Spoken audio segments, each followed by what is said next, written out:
Indivisible Katie Huddle. The Indivisible Katie Huddle. Indivisible Katie Huddle is here tonight. And they got their capes on because they are ready to get heroic tonight. Yeah. Shout out to the Fort Bend County Sheriff's Office. Please make some noise for the Fort Bend County Sheriff's Office as well. They are with us here tonight. Yes. Moms demand action. Make some noise for moms demanding action tonight. Yeah. And make some noise for the Bay Area Democrats. For the Bay Area Democrats. They're also out here tonight. Yeah. We are outside. We are outside together.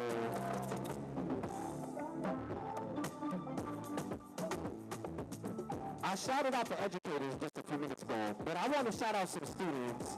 I need y'all to make some noise for the Rice University Young Democrats here tonight as well.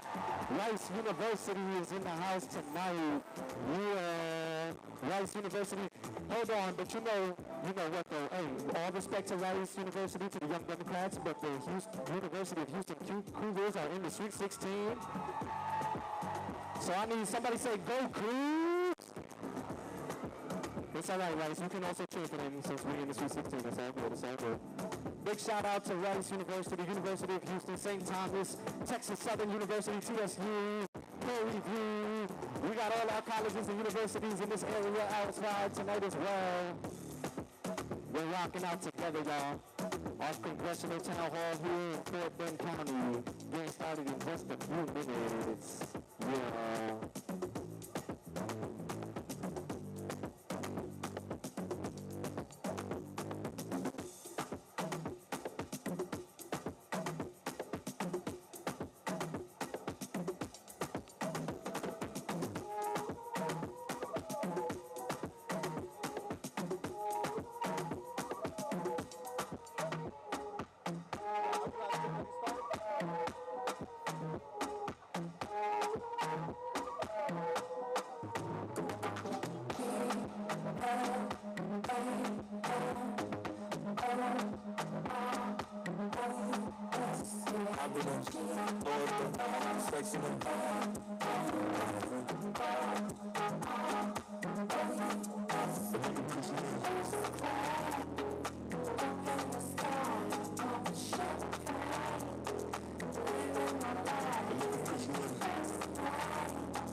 I shout out my Latinos as well. I was trying to make sure I shout out my Latinos that are out here as well.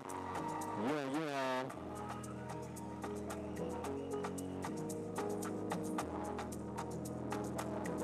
All right, well, you can start. I need y'all to go ahead and start making some noise. Start clapping your hands. Start making some noise. Making some noise. Our featured speakers will be out in just a second. We're going to start with our very own Fort Bend County Dexter McCoy in just a few minutes. Y'all make some noise, make some noise, make some noise.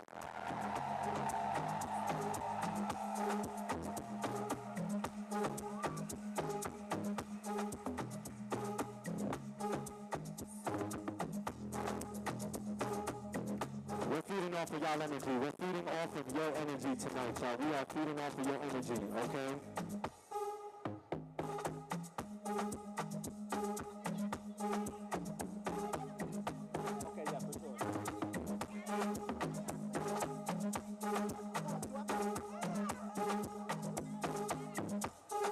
I need to shout out Delta Sigma Theta Sorority Incorporated here tonight as well.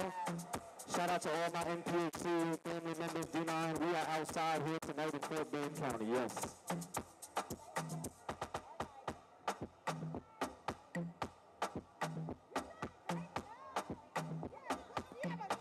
I'm the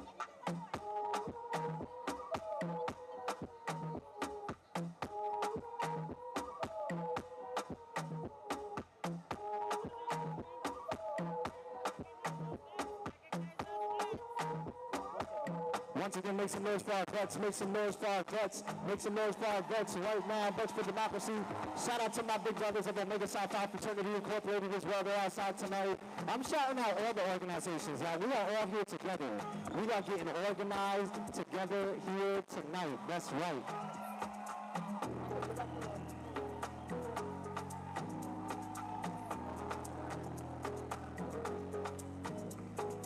If y'all are ready for our featured speakers, if you're ready for McCoy, Tim Walz, Beto O'Rourke, make some noise. I need y'all to make some noise, make some noise, make some noise, make some noise, make some noise.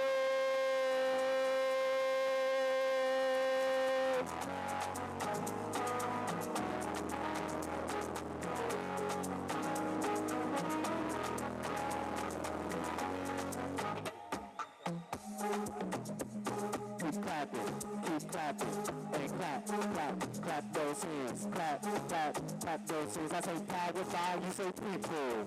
Powered by.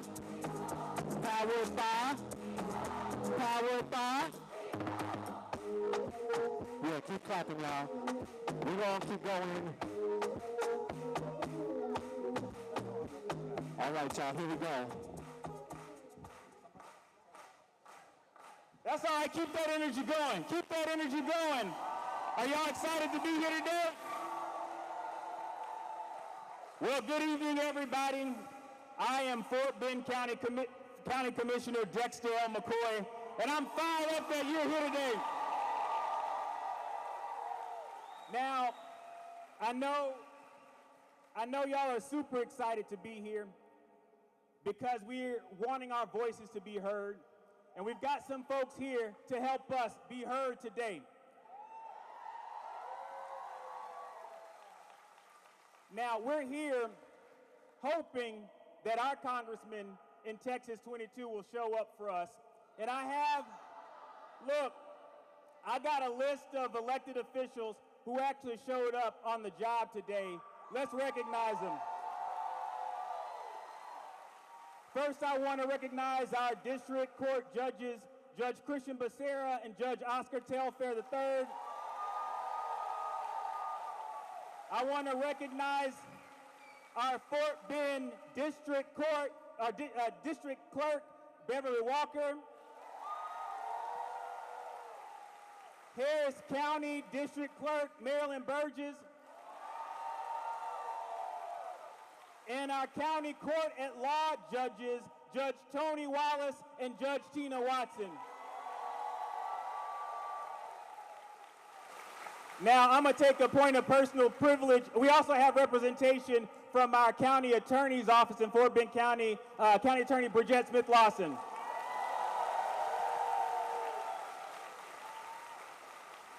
Now, folks, I've heard from many of you. I serve as county commissioner, and I represent similar folks as Congressman Nails, and I've heard from you.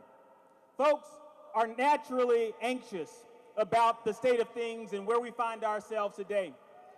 I know that there are folks in this room who have written to their congressman and asked him to hold a town hall. And so when I heard that you weren't getting responses, I said, well, I'm an elected official. I'll write a letter too. Because it is appalling that in the almost 4.5 years that Congressman Nails has been in office, he has yet to hold one town hall meeting open to the general public. Not one. Not one. And look, folks, it's a strange thing. It ain't that hard. In my first year in office, I held 17 town hall meetings in 15 different locations. And so I wrote to him, and I asked him to come out and host a town hall meeting. You think we got a response? No. Well, look, I think your voice is a whole lot louder than mine, so I have two things for you to do. One, I'm asking you to sign on to a letter calling on Congressman Nels to hold a town hall. And so, there are volunteers all around this room with clipboards. Sign your name to those letters, and tomorrow morning, I'm personally delivering them to his office on your behalf. Here's the second thing. Even though No-Show Nels ain't here today, we're going to offer him another opportunity. Everybody say April 14th. April 14th. Say April 14th. On April 14th at 6 o'clock, we'll take care of the logistics. I want y'all to meet me at the Fort Bend County Precinct 4 Annex in the city of Richmond. We're gonna have a seat set up for Congressman Nels, so hopefully he actually shows up to hear from us and answer our questions. Now, when we asked him to come out today, he seemed to have no time. He's not here. But he had time to make a video. And in that video, he called us losers. And y'all, I'm not about a bully. I can't stand a bully. But when I started to think about it, he was right. With the rising cost of child care, we are losing. With the rising cost of health care and folks not being able to afford it, we are losing. When Social Security checks aren't guaranteed to come next month for our seniors, folks, we are losing, and we're losing because we have a guy who can't show up on the job. And so there was a volunteer in the community, Catherine Stovring. Is Catherine here today? Catherine picked up the phone and she called somebody who she knew would actually show up. And I said, you know what, I'll do it too. And I called someone who I knew when he was on the city council in El Paso. Every week before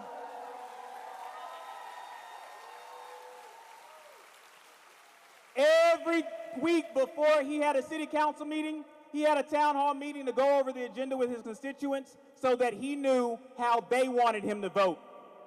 When he was in Congress and Congress was on recess, like our Congress will be on April 14th, he went and he had town hall meetings. And that's why I'm so glad today we have a champion for our community who's here today. We have someone who's going to show up and listen to us and help us amplify our voice. Please help me welcome Beto O'Rourke.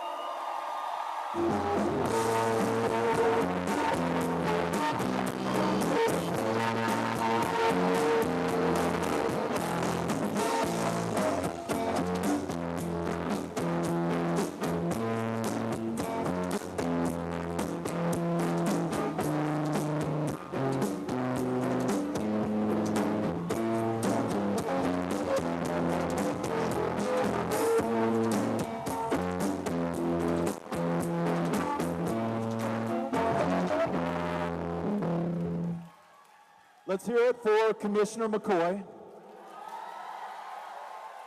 All of the amazing Powered by People volunteers who helped to put on tonight's event. The residents, the constituents, the voters of Congressional District 22 who have not had a proper town hall from their current congressman since he's been elected and demanded one to make sure that people showed up to listen, to learn, and to fight back.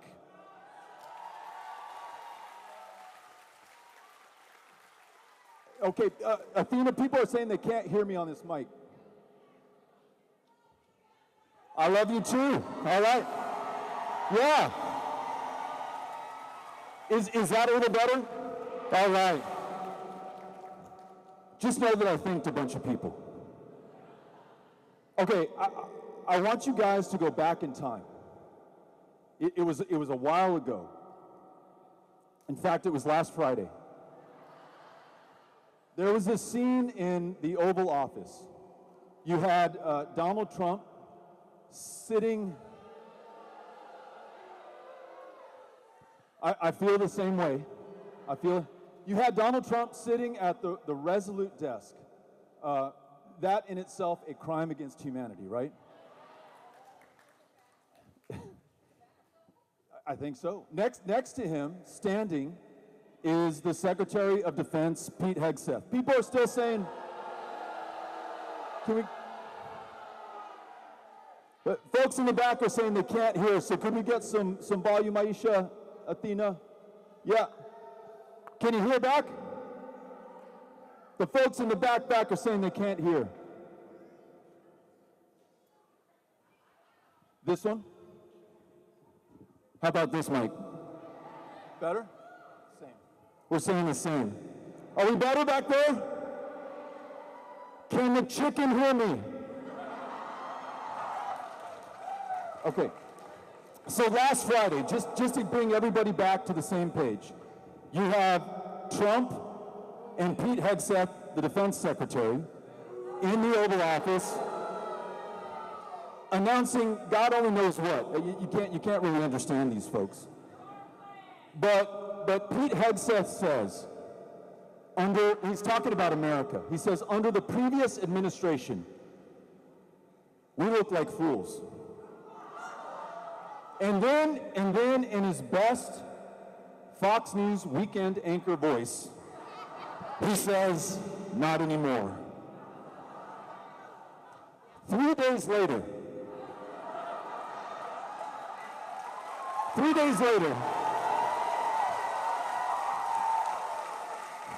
that guy, across an unsecured group chat on a commercial platform, is texting detailed attack plans, putting the men and women of the United States military in harm's way as we ask them to go halfway across the world to secure our interests and to defend this country.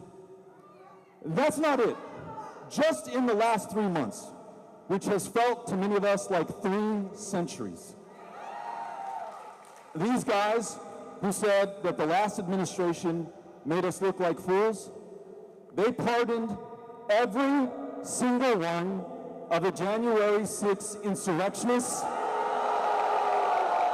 including those who beat cops, tried to kill them, and you know that some of those officers took their own lives in the wake of that insurrection attempt. These are the geniuses who, for the first time in American history, caused our country to switch sides from defending democracy in Ukraine to supporting tyranny in Russia. This is the president who is driving this economy, and the economy is you and me and every other American worker and taxpayer into a ditch, promising us that he will lead us into recession, one that will be the worst in generations. And then that genius in health and human services, Bobby Kennedy Jr., he asks the parents and children in the face of a measles outbreak just to toughen up, while a child has died in Texas, the first time in 2 decades that a kid in this country has succumbed to that virus. At the VA, do we have veterans here who've served this country, put their lives on the line? We thank you. And it's important that we share with everyone that it is already too hard to get an appointment at the VA, to receive your service-connected disability so that you can live and take care of yourself and your family. Now President Trump promises to cut 83,000 jobs from the VA. Most of those he will cut are veterans themselves, the very women and men who put their life on the line for this country. And then lastly, this guy is attacking the courts, the Constitution, and the rule of law. And it's not if or when he will precipitate a constitutional crisis, because he is rejecting the decisions of a co-equal branch of government. We are in that crisis right now. Folks, this is not normal. This is not okay. This is crazy. This is very often criminal, and it is corrupt to the core. So that's why we're here today. That's why we're here today. This town hall is us stepping up, standing strong, and fighting back.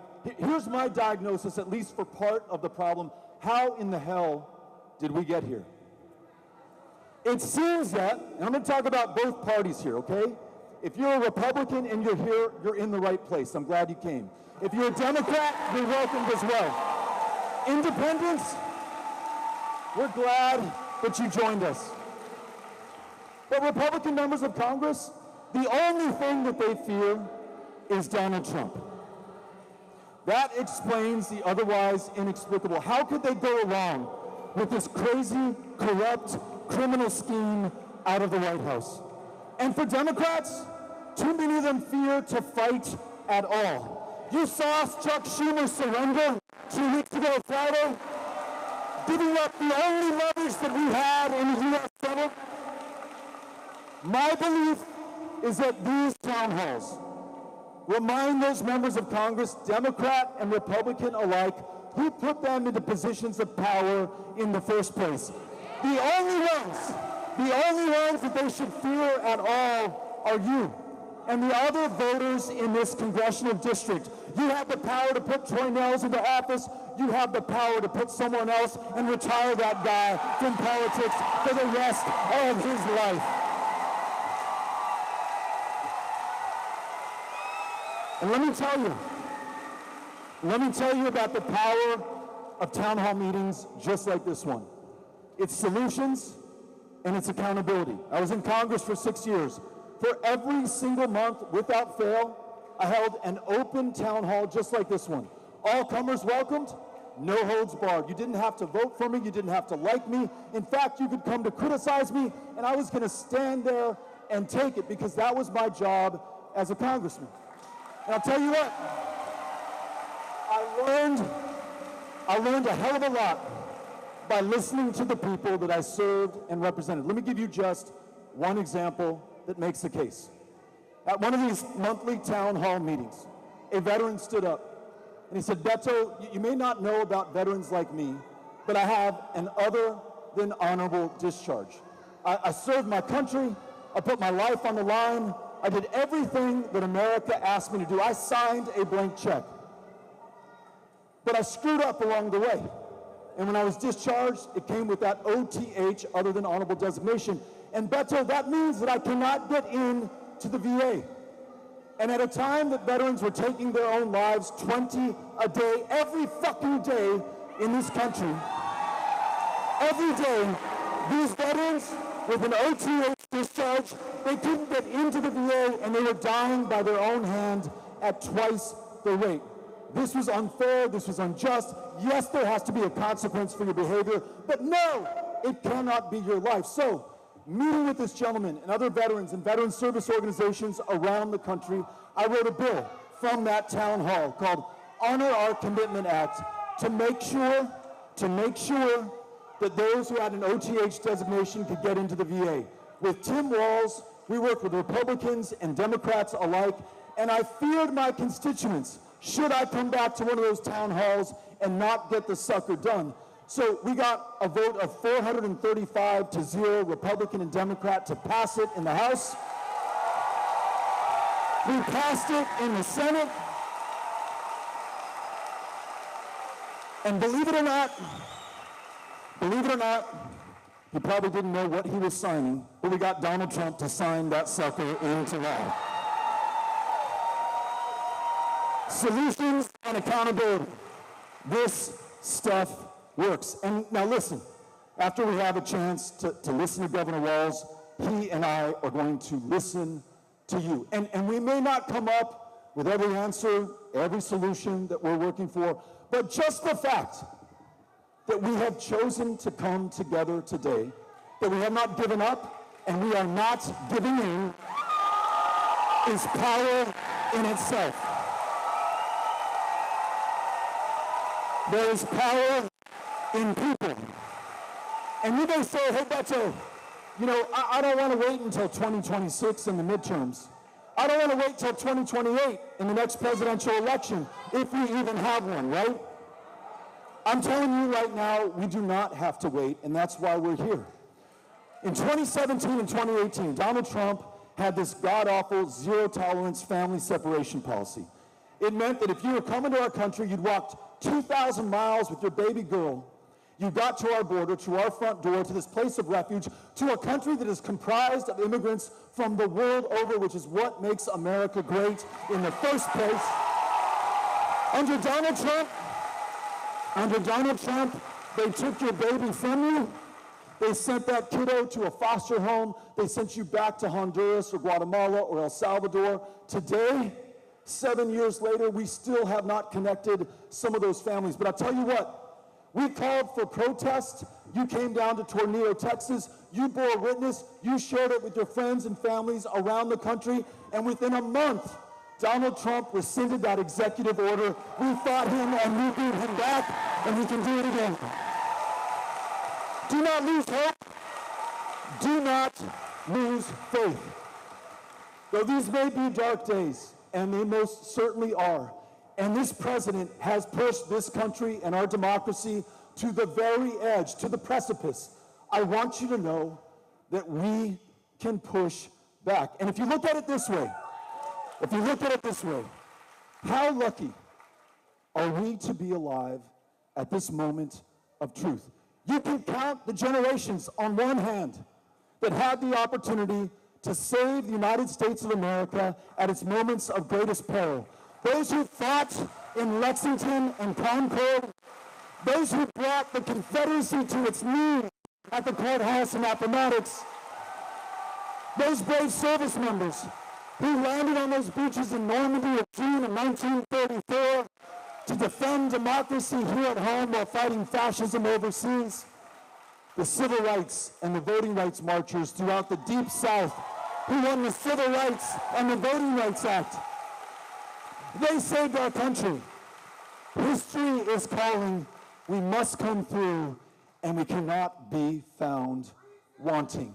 It is going to be us together. And now, Dexter McCoy, the commissioner whose precinct we're in, Catherine Stovering, one of the constituents right here, many others who couldn't get Troy Nails to hold a town hall, reached out to us. I said, I would love to come.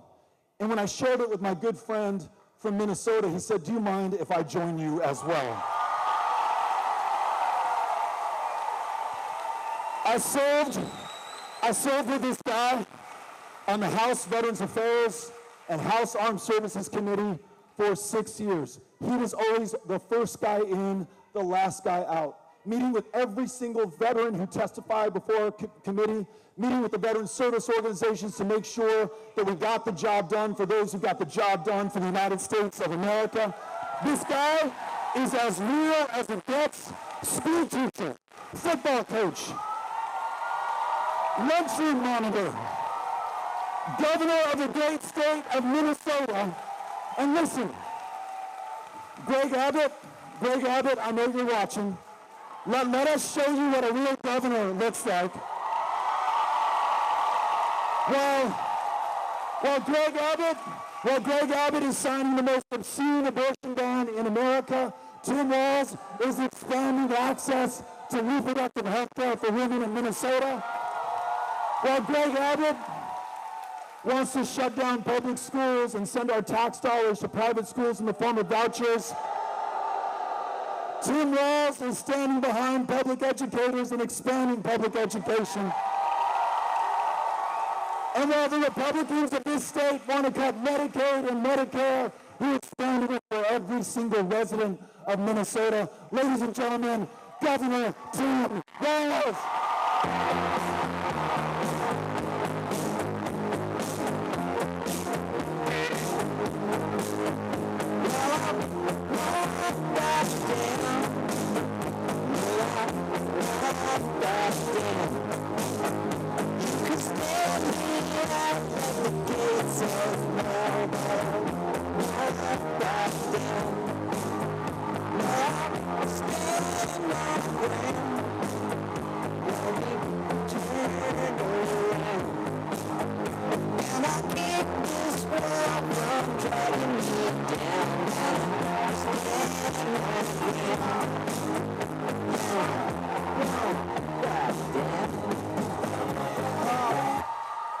Hello, Texas.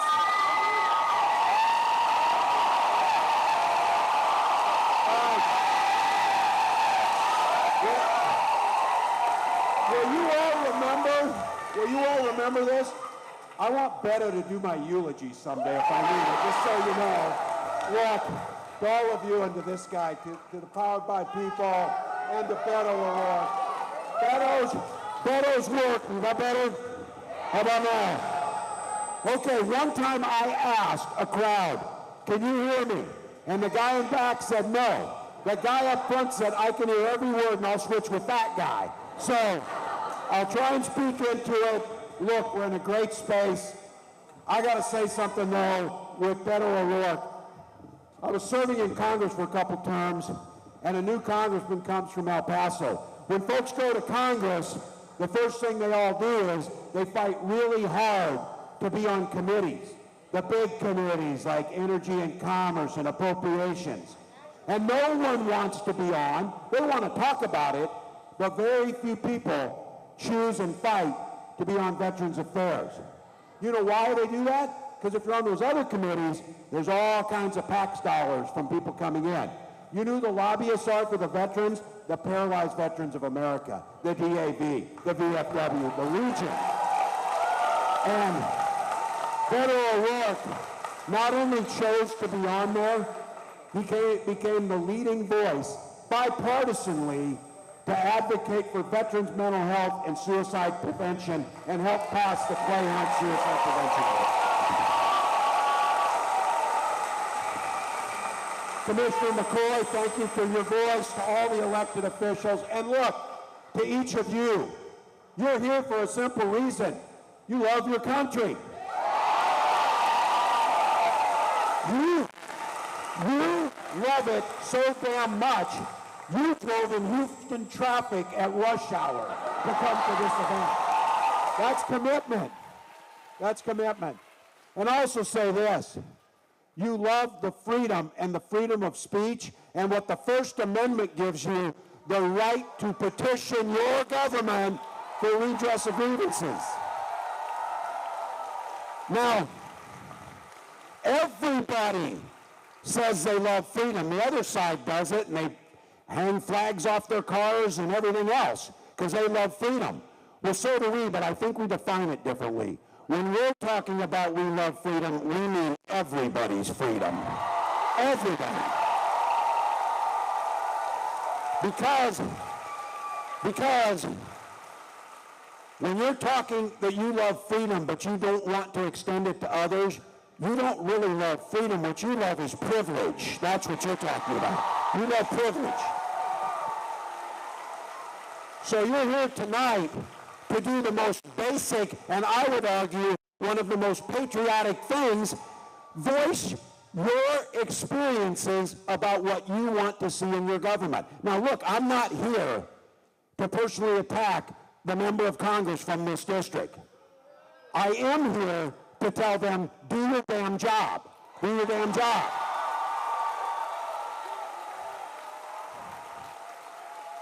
And their job, a couple of things.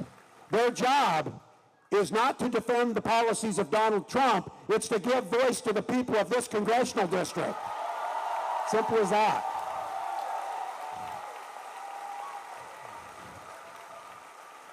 And Congressman O'Rourke, where I were talking about this, I went to Congress in 2007, and one of the things I wanted to make sure is we got health care. And the big debates over the ACA happened in 2009. And the Tea Party arose. And I held town halls for 3 hours where people expressed their frustrations. And I took them. They were there to kick my ass. That's what they wanted to do, some of them. But I stood there and answered their questions because I proudly supported expansion of health care, and I was willing to defend it. I was willing to defend it. So, we're going to take your questions. This is for you. I'm here because I have a megaphone or a platform, and I'm handing it to the people. I got asked, who's the head of the Democratic Party? And Fox News went with this and ran because they said, you know what he said? He said the people are the head of the Democratic Party. Yes. Yes. Yes. So your member of Congress could stand right here on a Thursday night where the Astros just won 3-1, I saw.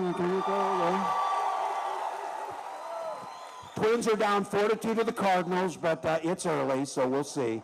But look, he could stand here, and some of you would stand up and say, why are you defunding the Department of Education that will put my child who's on an IEP and a 504 plan at risk? Why are you doing that?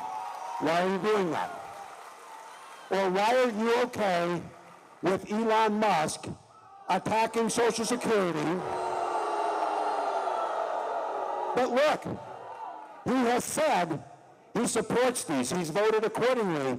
It is not asking too much. If you're proud of these votes, stand in front of people and ask them. And what I've always found is, when I did those town halls, people who disagreed wanted to be heard.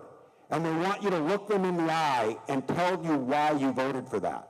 Because it's what we do in this country. And we're going to have to get back to this, and we're turning it into the questions. I just got asked, why are you in Texas doing this? And look, I'm out here doing this because if we would have won in November, we wouldn't be in this goddamn mess.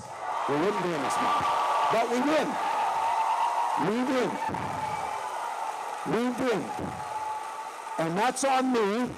And I said, we didn't get it done. I'll own it. But what do you think? We're not going to quit. We weren't running to win an election. You don't win elections so you can bank political capital and win another election. You win elections so you can burn that capital and improve lives, especially those who don't have a voice. That's what you do. So when asked why I'm here, I'm going to critique this. I did a little 90-day Eras tour this fall that you saw, and I went to the same 7 states over and over and over and over. Now, I'm not a fan of the Electoral College by any means, for numerous reasons. But we lost the popular vote too. And you know when people said, how'd you lose the popular vote? Because people in states that didn't get visited or don't care said, what damn difference does it make? They're getting all of Texas's electoral votes. Doesn't make any difference. We have lost our voice, and we as a Democratic Party should do some soul searching here. Why is our message only for Philadelphia or Phoenix or Milwaukee? And if we start deciding we're going to use an algorithm to decide how we're going to win elections, how about we just be proud of our policies, take it everywhere, and we will win the damn election on that. So we're here. My friend invited me. Beto just keeps working at it. And we talked about we've got to get out there. And if you want to have answers, they keep asking the elected officials, what do you think you need to do to win? Well, if they knew, we would have freaking won. We would have won. But we didn't. But you know who does? People are standing up and saying, these policies are hurting my family. These policies are doing this. You need to be doing this. So we're going to take a bunch of questions. I will try and, I am not known for like finishing quickly, but I will because I want to get through a bunch. But I would ask all of you when we get to the end. I'm a 4th grade teacher. We'll do popcorn on this. I'd like it, those people know, you know popcorn, we're going to go around. But why this is going on tonight, the question I'm asking is, and we don't just talk, we shouldn't just be talking about what things are. What does it look like? And I said I started doing these town halls because I heard the primal scream of Americans saying, God damn it, do something. Do something about this. And I'm asking you, think about this as you're sitting here tonight.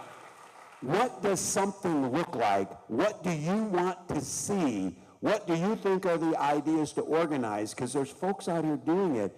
And I got elected to Congress in a congressional district that had 1 Democrat since 1892. And the reason that I ended up winning that district was Howard Dean. Remember Howard Dean, Governor Dean? Howard Dean said, we need a 50-state strategy and we can't ignore a single congressional district. Because of that,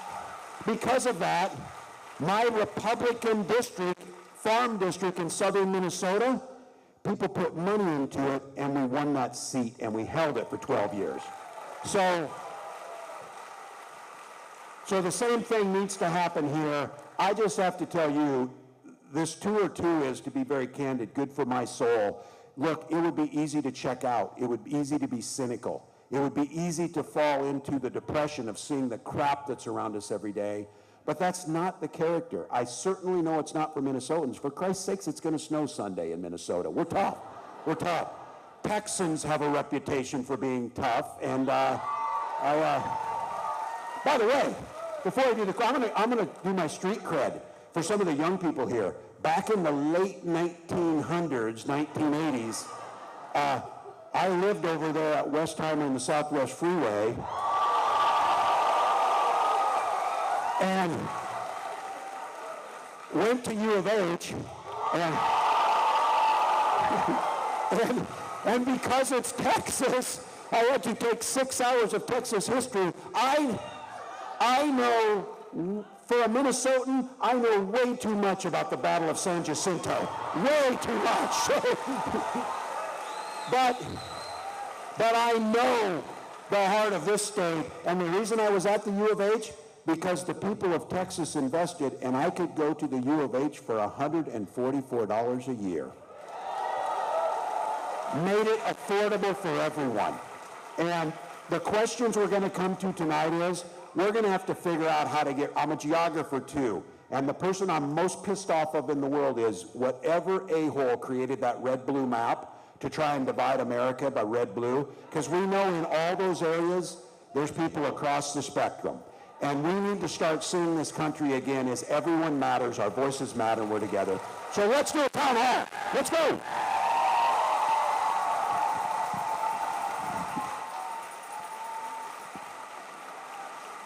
All right, we're going to have a chance to take as many questions as time allows.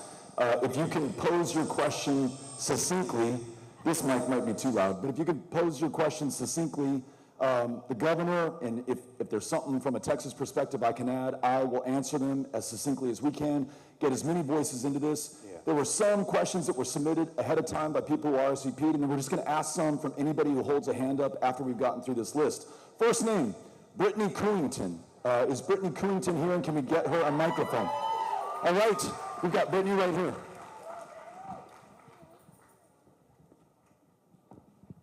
Okay, I'm going to brag a little bit, if that's okay, and then I'm going to follow up with Texas, for God's sake.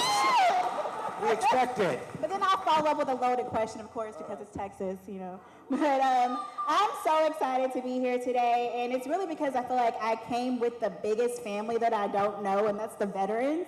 So right?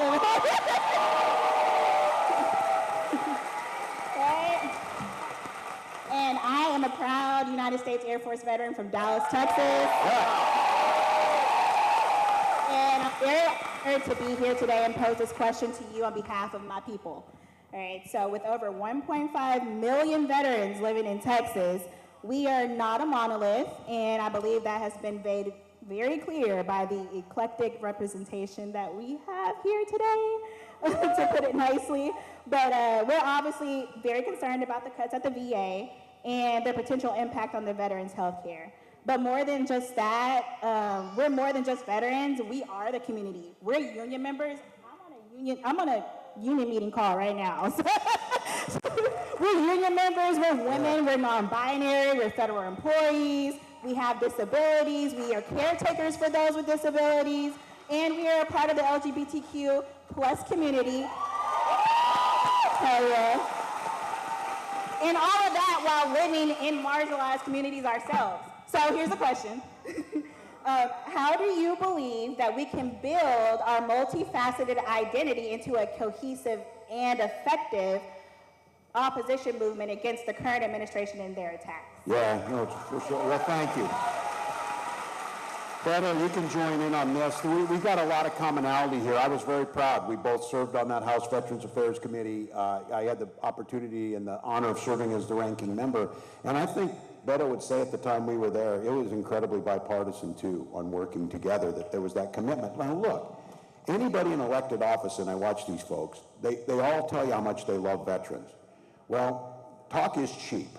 And if we're not following through, and what we're witnessing right now is I would like to tell you it's surprising, but it's not, because the goal for a long time amongst this segment of folks is to privatize the VA healthcare system. And it's for several, and I tell you this, I represent the state that's ranked first in healthcare. I'm home to the Mayo Clinic. We're proud of that. We're proud of that. But the Mayo Clinic will tell you the best healthcare system in the country is the VA system. It trains over 80% of our physicians. Now, their attempt to go at that when they fire the 83% that are at the VA, many of those veterans themselves, the purpose of this is to try and transfer that money into the private sector. They've been continuing to do it. Veterans don't want that, and they will come to you and tell you this, well, the VA is not really efficient. You know, in the private sector, they bill you and the doctor sees you for 15-minute increments. You know when you go see your doctor and they're kicking you out the door as quickly as possible? We actually were in a hearing where one of our colleagues said, did you know some VA doctors are spending up to 40 minutes with their patients? Yeah, that's what we want. That's what we want. And when we started pushing back on that, they caved and we were able to get the funding we needed. And the reason for it is they know that the American people stand firmly with our veterans. They stand firmly with them. So I've always said, and in Minnesota, I'm proud of this, we're going to become the 5th state that eliminates veterans homelessness. We have 218 veterans still to house, and we'll get that done. But the lessons we learned there in talking about building a broader coalition, you know who's standing with us to make sure we get veterans homelessness completed is the advocates for eliminating childhood homelessness and then families. And I think for many of us, these policies that are good for veterans are good for everyone else. The veterans are incredible messengers for it because we know they gave, but I've said this as a veteran myself. I'm proud of that work, but I'm also proud I spent years in the high school classroom. Nurses are proud they spent time in those emergency rooms. Our skilled trades are proud that they built this country. Our small business owners are. These folks have done a wonderful job to try and segment us. And when you say that, and this warms my heart, I'm a veteran, I'm a labor member, I'm an activist, I'm part of a community. That's all of us. Don't let them take our identity and pigeonhole us because they use it to divide. So speak up. Great answer. The thing that gets me about veterans like yourself is you served once in uniform. You came back to this community and you served again, day in and day out, though you don't wear the uniform right now, presently. I think about these veterans who came back from Vietnam, a war that this country didn't understand and many people didn't support. They didn't come back to ticker tape parades and a thank you for your service. Sometimes they were literally spat upon. But head down, nose to the grindstone, they got to work, they raised their families, they built up their communities, they made this country the great place that it is today. And what gets me about these Vietnam-era veterans, Tim and I, on that Veteran Affairs Committee, they were first in line to stand up for the Gulf War veterans, the Afghanistan veterans, the Iraq veterans. They wanted to make sure that what happened to them never happened to another generation again. So President Trump, you are fucking with the wrong group of Americans right now, okay? Amen. Amen. Let's go to, next question is coming from Sammy Frey from Rice University. Yay! Let's go, Owls. All right, do we have Sammy? Okay, hey. They got a mic? We got a mic for him?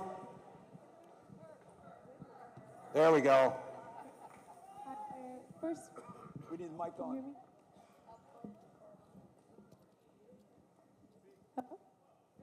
Or come up here. You can use this one if you want to. Keep talking to test it.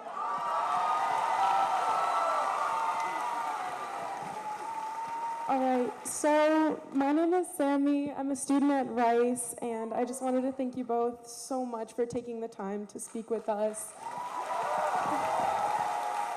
It means so much to have both of you stand so firmly in support of democratic values when it seems like kind of the world is crumbling around us. You both are figures of support, and it means more than you'll ever know.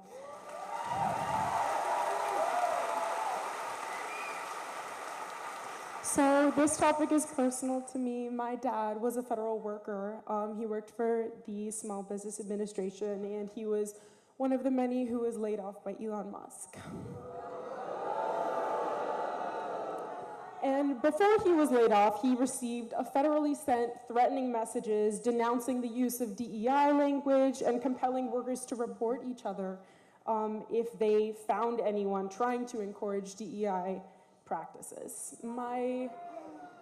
And it hurts my heart, and it hurts everyone around us, because we all know that diversity is what makes America great.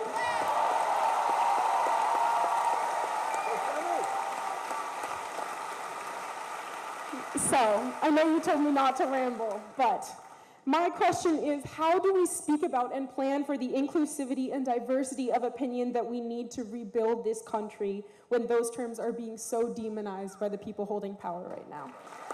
Thank you. Well, Sammy, thank you.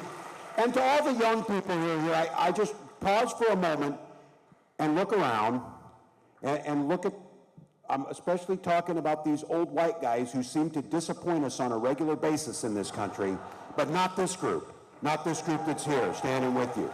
Folks that know, as Beto said, those Vietnam veterans, the motto of the damn Vietnam Veterans of America is never again will one generation forget another. And so for all of us to stand up and talk about these issues and to talk to the American public in a way where we let them define the issues. And I watched this happen on the campaign. I thought for sure when Donald Trump was bragging about folks in Springfield eating cats and dogs, that would be the end. It was not. It was not, because we let them define the message. So let's be very clear, segueing from that last question. One of the groups that has benefited greatly by us understanding that diversity, equity, and inclusion and having policies around that were veterans themselves for hiring. Veterans are a part of the group when the federal government hires people based on that. The rest of it is we all know, in Minnesota, pretty white, pretty cold, much like you see in the Northern Hemisphere and northern states, population going down, 70% of our workforce over the next 20 years is going to come from communities of color. Our very existence depends on diversity, equity, and inclusion.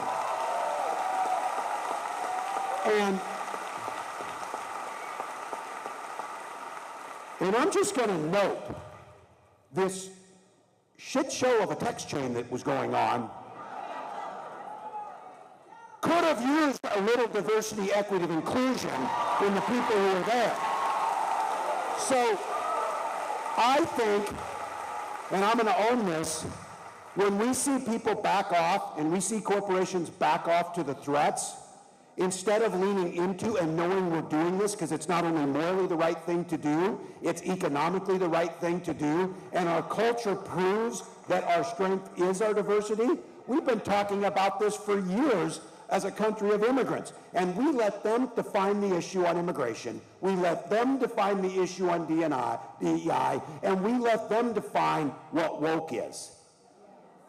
We got ourselves in this mess because we weren't bold enough to stand up and say, you damn right we're proud of these policies. We're going to put them in, and we're going to execute them. And so they're going to use fear.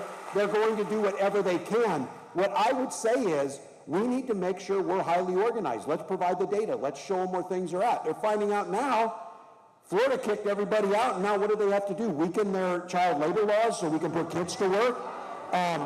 That's not who we are. So what I would say to you is, this is about demonizing, and in this moment, and we may pivot to it, I know Texas, it's a hot issue.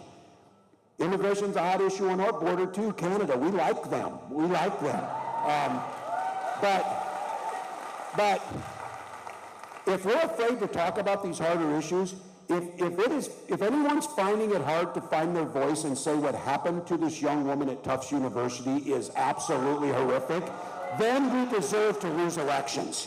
Because if we're not willing to stand up and say, of course we need reforms, of course we need to put things in there, but you can do these things without sacrificing our humanity, without sacrificing understanding where we come from.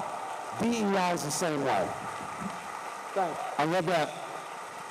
Let's have the courage of our convictions. Sammy, that makes us proud. Everything that you share. Strong. We're sorry about what happened to your dad and to your family.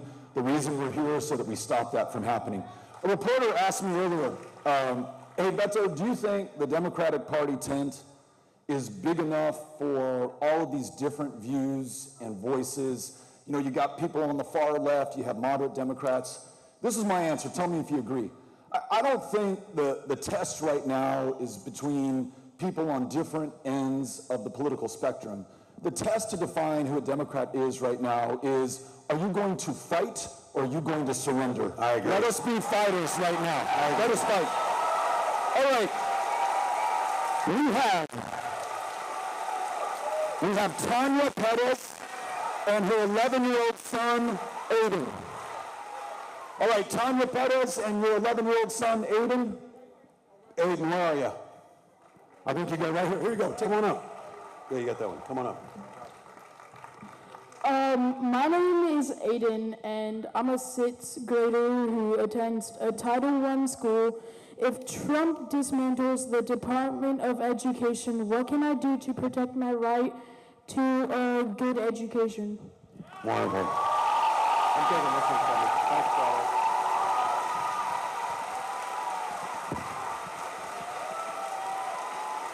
Well,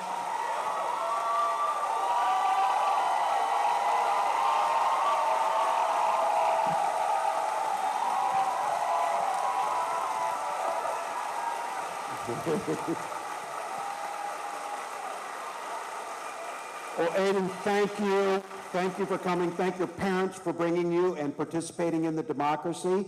And I'm going to say it to all those public school teachers here. Thank you so much. And to the parents of public school teachers, to those of us who went to public schools, look, the public schools are the great American contribution. It's also the great American stepping stone. It's the ladder. And just to be clear, it's happening across the country. It happened to Iowa, which, by the way, we as Minnesotans fight with Iowa a lot. You know, it's one of the things we do. But the one thing, I'll take no slander against Iowa's education system as it used to be, but that is gone now because they have voucherized, they're losing teachers, they're underfunding. Now, what Aiden's asking about, it's a Title I school. You all know all this is. What we decided was, and look, I'm going to own this. Democrats have done a poor job of telling the American public what the Department of Education actually does. Admit it. All of you are out there, and if you're not in education, you're like, well, I'm kind of wondering it. I know I'm for it. Because they allowed people to say, well, I saw people go on TV, we need to give back control of the curriculum to the states. They already have it. We need to give the power to hire the teachers and their licensure back to the states. Already have it. Well, we need to have the states fund most of it through property taxes in some states. Other states do more with giving it from the state itself, from the general fund. But the real purpose and the great thing the Department of Education did was it ensured that no matter your zip code, your race, your socioeconomic background, wherever you lived in this country, we were going to guarantee you an equal quality education.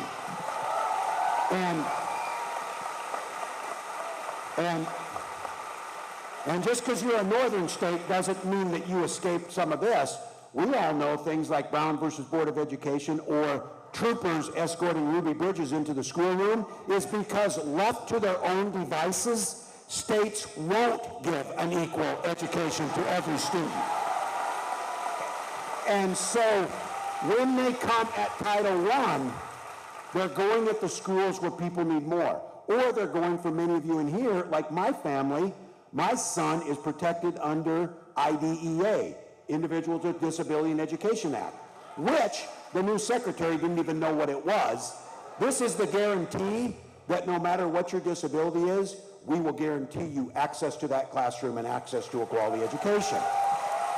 Now, for my son, he's got an individual education plan, an IEP, and his teachers get extra help, and the federal government gives extra money to those schools like Title I, so they're able to educate the children. And so now they're telling us it's okay, the states will handle this. Look, we need to call it what it is. This is a move back to segregating our schools and eliminating some of our kids from the classroom.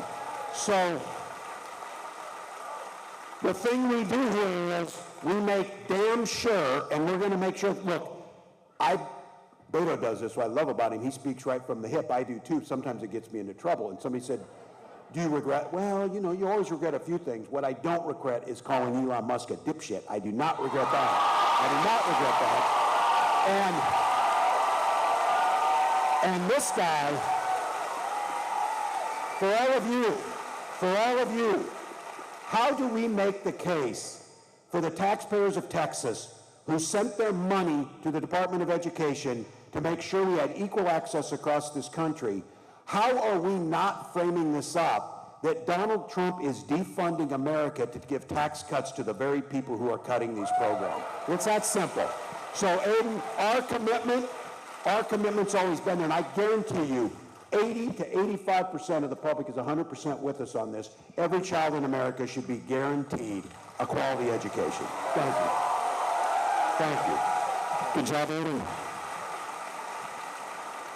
And Tim, we want to make sure that we let him know this and want to remind everybody here, in addition to these cuts to the Department of Education that Aiden was just talking about, in Texas, the governor has proposed a voucher bill that will drain the already meager resources from our public schools, our public school educators. Tim, in Texas, odds are, if you're a public school teacher, you're not working one job, you're working 2 jobs, you're working 3 jobs just to make ends meet.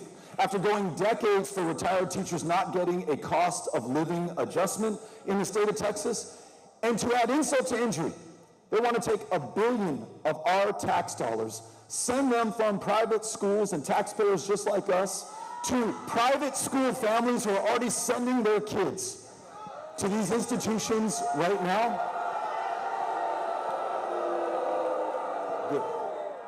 Though the governor would have you believe otherwise, this is not a done deal.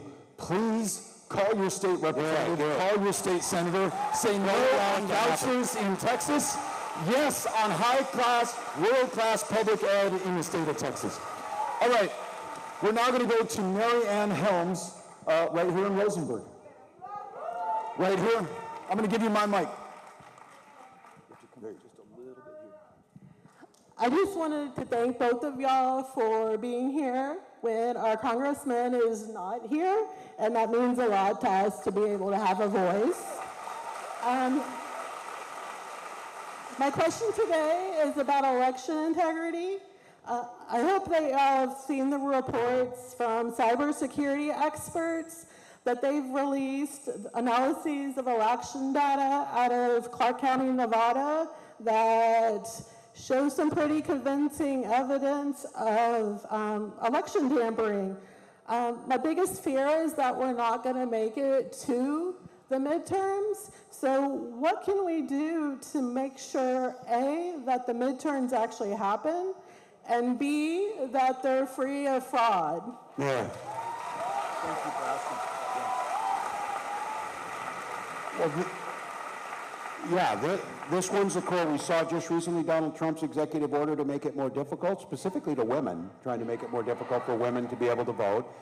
We see one of the first things they do is try and restrict the vote. This is one of the things, though, that this is going to take power to the streets. I don't know what the answer is on this, but I've been saying this. I think we need a shadow government, so when all these things come up every single day, we've got an alternate press conference telling the truth about what things are happening, what's going on.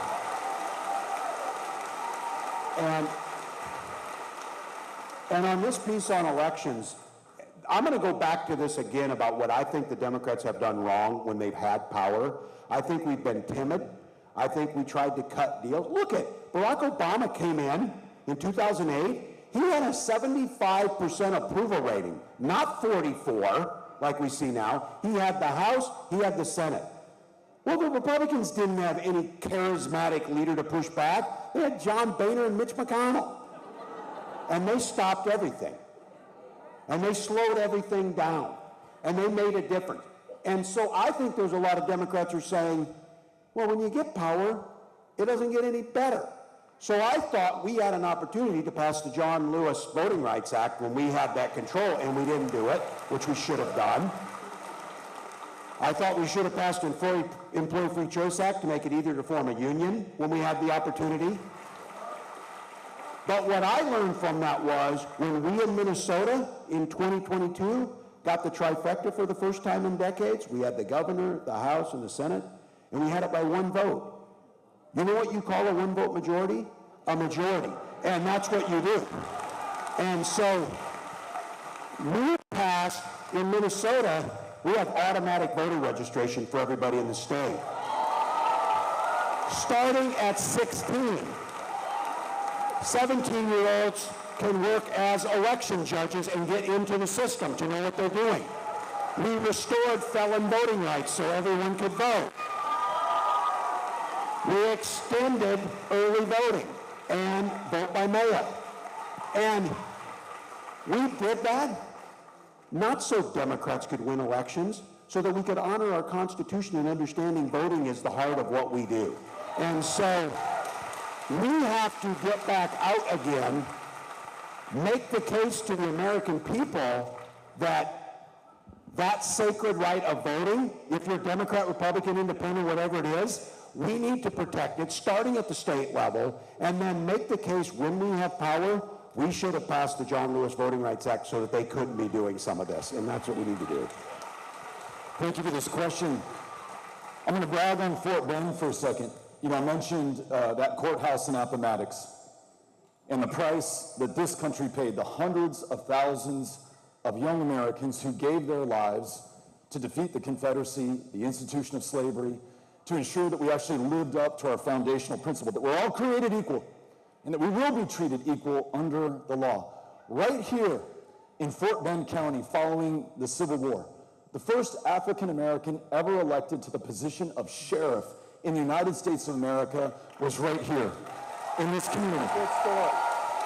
Most of the offices of public trust won fairly, democratically, legally by African Americans who for the first time in American history had the opportunity to vie for these positions of power. They did an extraordinary job until the sun set on our democracy. People looked away and then they just completely turned their backs on the South and those who were literally fighting not just for the right to vote and hold office, but for their very lives. You all probably know about the Jaybird War. The Jaybird primary, which was a whites-only primary within the Democratic Party that excluded every African American, that devolved into political violence with assassinations across Fort Bend County in the 1880s. It comes up to the federal government. At that time, the pro-democracy party was the Republicans. To Tim's point, they had the White House, they had the House, they had the Senate. In 1890, they had their version of the John Lewis Voting Rights Act. It passed the House, it gets to the Senate, it is held up on a filibuster. The Republican president decides to make other deals with Southern senators, and they end a multiracial democracy in America that we will not see again until the first president from the state of Texas, Lyndon Baines Johnson, in 1965, signs the Voting Rights Act. So let me bring this full circle. That Voting Rights Act stands the test of time, decade in, decade out. There's a legislator from this community, member of Congress, maybe you've heard of her, Barbara Jordan. She, in the 1970s, reauthorizes the Voting Rights Act to include language minorities. Those U.S. citizens who don't speak English but are picking the food that ends up on your fucking table at night, they should be able to read the ballot and vote and hold office too. And because of her, they did. 1980s, 1990s, 2000s, clear sailing. The arc of justice bends in exactly the way that we want it to. It just happens, right? Progress is inevitable and forever. And then in 2013, in a Supreme Court decision, Shelby versus Holder, the majority, in their infinite wisdom, said, you know what? I guess we don't have a problem with racism in America, or people in political office hoarding power to the detriment of the powerless. So we'll strike down the Voting Rights Act of 1965. Ruth Bader Ginsburg, in her scorching dissent, says, you know what? That's like being in a rainstorm, and that fucking umbrella has kept you dry year after year after year, and so you say, you know what? I'm going to put it away. Well, folks, we have been soaked every single day since 2013. Texas, the worst voter ID law in the country. Texas closed 700 polling places. Where did they close them? In the fastest growing black and brown neighborhoods in the state of Texas. Texas, 13% rejection on mail-in ballots. You see that in banana republics. You do not see it in modern democracies, but you see it in Texas. So listen, This is the question of the hour, because if we do not save our democracy, if we do not get one back in the state of Texas, every other thing that we care about becomes impossible. Amen. So look, one of the criticisms, one of the digs on our party is, you guys are great at protesting, at marching, at holding rallies, at bringing celebrities out and getting everybody all jazzed. You suck at building political power. Well, let's change that right now, okay? Here's what I'm asking you. Yeah. I know it's not 2026. I know it's not 2028. I know we don't have candidates on the ballot, but there is work to be done. The folks who are in the high visibility yellow vests are not construction workers, or they may be in their day jobs, but they are powered by people who will sign you up. If you give them your contact info, and in this age of convenience and ease, I promise you this is going to be hard. If you give them your contact information, they're going to get in touch with you. They're going to train you to become a volunteer deputy registrar, get your certification right here in Fort Bend County.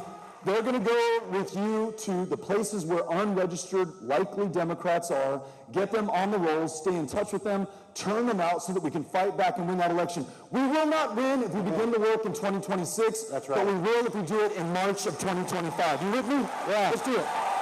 Wow.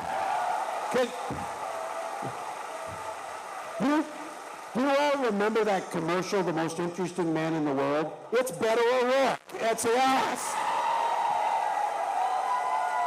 I don't always We gotta know our history. We gotta know where we've come from to know where we're going. I appreciate that. All right, Ryan Rackley from Missouri City, you're up. Okay, here you go. I'm gonna give you my mic. Hi, Ryan. Thank you so much. Thank y'all for being here and fighting for us. Thank you, Coach Walz. We really Texas loves you. Thanks, man. Glad you're here. Thank you so much. Thank you. So my question is, we're 3 months into this current administration, and there appears to be a rift amongst congressional Democrats regarding the future and direction of the party. Where do you both see the future of the party in the coming years, and how can we trust current leadership to fight for us like you guys are? Yeah, good question. I think I'm going with Beto on this. Look, future of the party's right here in a barn on a Thursday. But that's not just hyperbole, and that's not a throwaway line. We're going to have to figure out, why are our policies, when we pull our policies, like paid family medical leave, which, by the way, every other damn country in the world has it, except us. Now 13 states, since Minnesota has it, those policies are super popular. If you went out and polled people in Texas, if they wanted paid family and medical leave, it'll poll 80%. It'll poll 80%. Same thing with, would you like us to make sure that our kids can't get into our unlocked guns and shoot each other? That polls pretty well too, because people like that. But we as a party, as Beto's saying, I'm going to give you my example on this, because look, I own this. My job was to go out there and win 7 swing states, and to get old white men without hair to not be terrible and to do the right thing. And I say this as a school teacher, my teachers here all know this, when we teach a lesson and half the students don't get it, it's not because the students aren't very bright, it's because they may learn differently or you didn't do a good job of teaching it. And I think we get so stuck up on message, we get so stuck, if we just get the right charismatic leader, the next Barack Obama will come along and we'll hire some consultants and we'll have this perfect message for them. They friggin' won by saying people were eating dogs and cats. They won on that, so it wasn't that.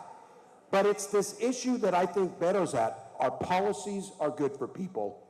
We know that we improve people's lives. We're in it for the right reasons. But we're losing these folks, and it's not the 77 million who voted for Donald Trump. I've said this. If you're going to buy 6 flags, stick them on your truck, buy a picture of Donald Trump looking like he's all buffed out, you're going to vote. I knew they were going to vote. What I was worried about is people who thought both parties were the same and that it wouldn't make any difference. And I think the future of our party is what Beto's saying is, when I was growing up, it was clear to me that the Democrats stood with working people. Social Security survivor benefits was there for my mom when she needed it. Public school education, college was affordable. They were there for us. We've got a lot of our neighbors, not bad people. They don't know exactly what we stand for. They don't know if we believe it.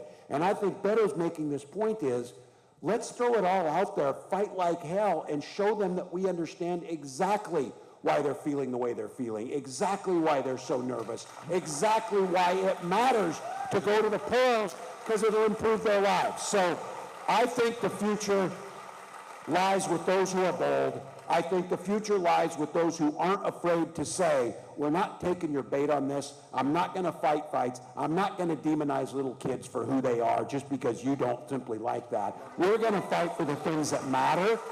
And I sure the hell would rather go down that way than try and come up with some wonky message that doesn't get there and doesn't improve people's lives. So we got to go bold. Yeah. You know, I asked you to go back in time with me at the outset, all the way back to last Friday with Pete Hegseth and Donald Trump. Now go with me into the future, generations from today, so our great-great-great-grandkids. And they're reading their history books, if they're still allowed in Texas. Okay. And they're like, okay, to the teacher, let me get this straight. This guy said he was going to be a dictator on day one. He was lifting lines wholesale from Mein Kampf, saying that immigrants were poisoning the blood of America. He tried to destroy the Constitution. He ignored a co-equal branch of government. He called veterans suckers and losers. He defied a federal judge's order, precipitated a constitutional crisis. What did you guys do? What did the people of America in 2025 do? So the line in the sand, it has been drawn. It is very clear what we're up against. You all are students of history. I mean, go back to the first democracy in the Greek Peninsula 2,500 years ago. Go back to the Roman Republic. Go back to the Weimar Republic in the 1920s and the 1930s. While you're twiddling your thumbs and playing nice and trying to be bipartisan, they are killing their fucking country and taking away their democracy. So we are either going to fight or we are going to surrender, and I plan on fighting. That's right. That's right. Let's do it. Amen. All right. We have Carol Roach from Sugarland. Where is Carol? Here comes Carol. Carol is wearing a Harris. Thank you very much. Walz shirt right now.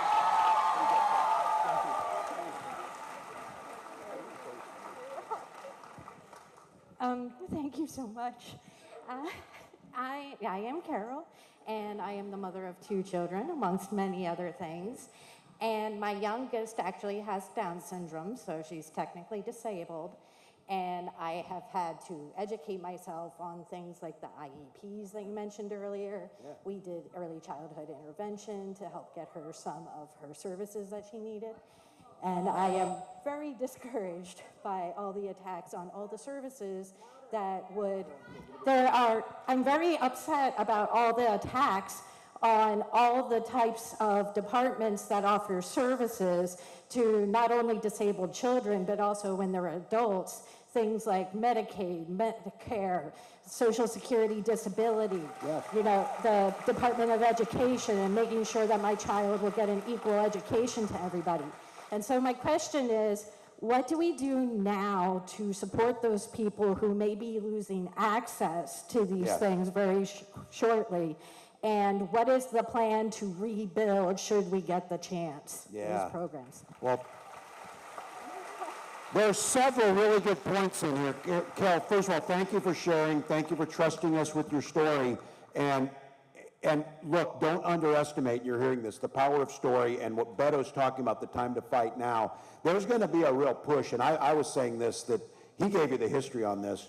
The road to those authoritarian regimes is littered with people telling you you're overreacting. You're overreacting. You're not. You're not overreacting. So start with that. You're not overreacting.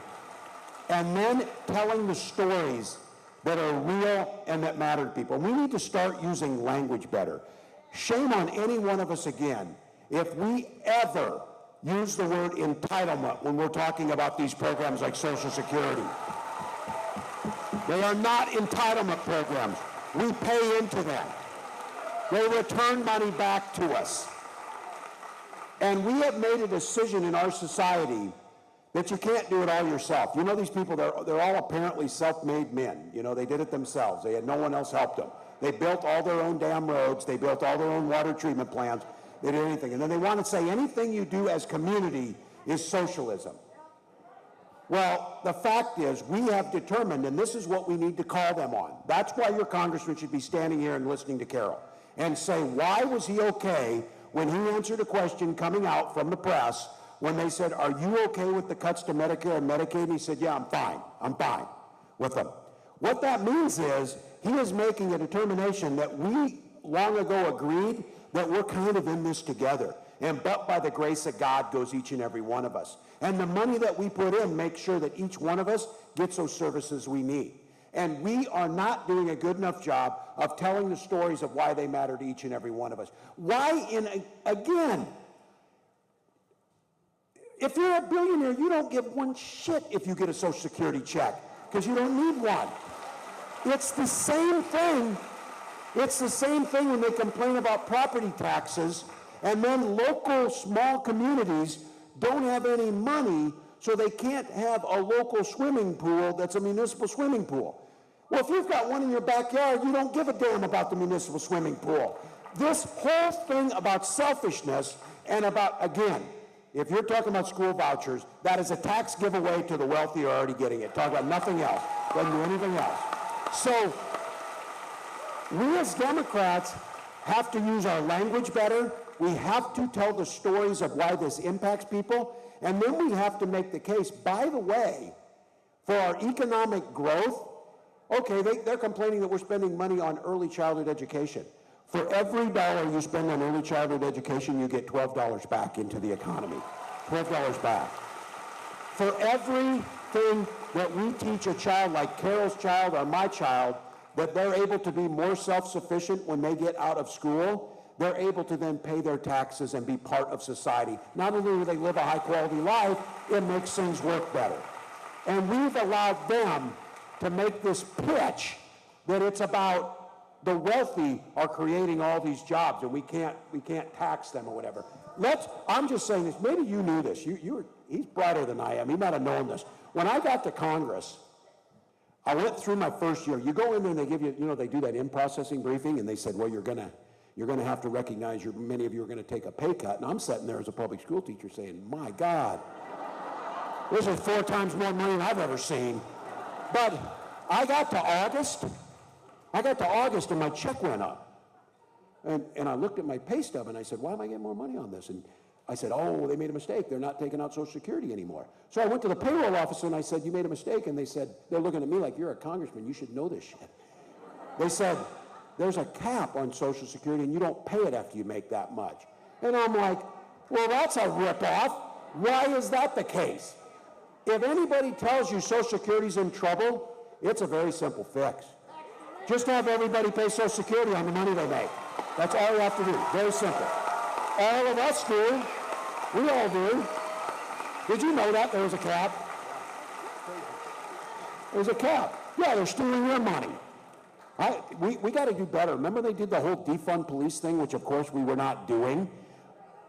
They're defunding America, and they're really doing it. They're defunding not just the police, they're defunding Social Security, they're defunding our schools, they're defunding defense, they're defunding the roads. We got to get better at our messaging. If we're fighting, go there. Defunding our libraries. Yeah, you got it. All right, let's get, I'm going to try to get as many people in the time that we have left. Let's get Marley Rivera from Missouri City. Do I have Marley? I'll go faster. No, you're... God, I remember now what was hard about Houston. It's hot as hell in Houston. So, and it's just, I'm like a snowman. I'm like melting. I'm like a snowman. We're going to go to Amber. We're going to go to Amber Fannin. Amber, who are you? Amber, welcome. Thank you. Hello, how are you? Thank you both for coming out here. I just want to say it's surreal. I watched you at the DNC as a national delegate. Trying to... Yeah. Well, look, this is this...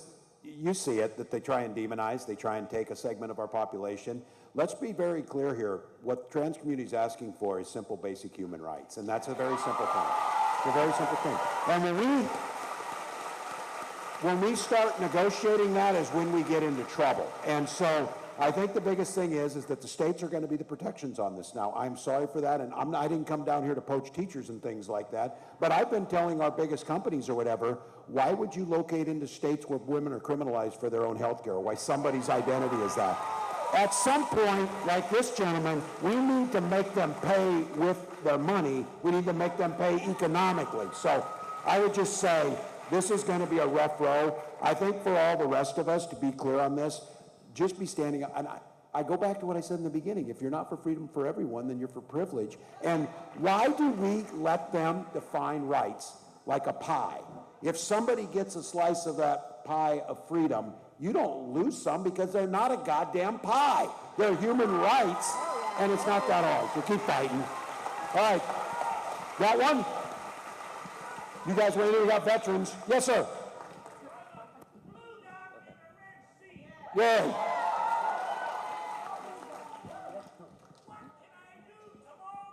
There we go. I think, call that guy. There he's in. This is how it works. This is how it works. What are they offering your neighbors that we can't refute and give them something better and get out in that space? We got some other people. Yes, ma'am.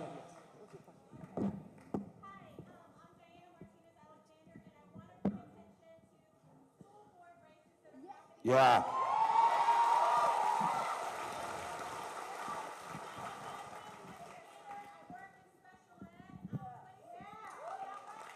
All right, everybody, let's give it one. Quiet. Give them your website or where they can contact you. People are watching.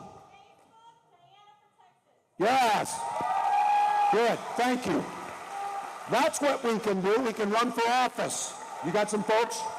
You're here? Governor, Congressman, thank you for joining. Town halls are great. This is a tough one, and you guys have brought up Elon Musk. Nature abhors a vacuum, and we've kind of gotten here over the last 20 years because of the rising deficit, the rise of debt. Yeah. Revenues are up 50% over the last 10 years. Spending's up 90%. Yeah. 80% of the budget comes from Social Security, Medicaid, Medicare, the defense, and interest on the debt. It's a hard decision. What are you actually planning on doing to fix that? Because we're going to all be in a very bad situation in 20 years. I actually fall into this space. Well, this question that he had, I fell as a deficit hawk in Congress. I went to Congress and said I would not take a pay raise until we balanced the budget. I never got a pay raise. But making the case on this, here's the issue. States are required to balance their budgets. States are able to do this. The issue that we're going to have on this is that they've got us into the position on Social Security. I would make the case one of the biggest fixes to that long-term debt is to just raise that cap on Social Security benefits. That's one that's there. Let's have a conversation, and just to be clear, cutting USAID is going to mean we're going to have to spend more on weapons because we're weakening our soft power. We're weakening our ability across the country, more strategic. And I do agree, I am in this camp. If we as Democrats ignore long-term debt, if we ignore inefficiencies in government, we end up buying them. You can be progressive and ask for agencies to deliver and then hold them accountable and deliver the services. Because when we don't, we get in a situation like this that our neighbors think what Musk is doing is actually saving money. He's not. So I think asking this hard question of ourselves, I know in Minnesota, we simply balance the budget. I've had to make hard decisions. We've had to pull back on some of the spending in areas that I care deeply about. But we have a rule that what we will do is we will protect the most vulnerable first, and we will protect the gains that we've made. And that's the way that we should approach it nationally. All right. Well, go clear to the back. Yeah, go to the back.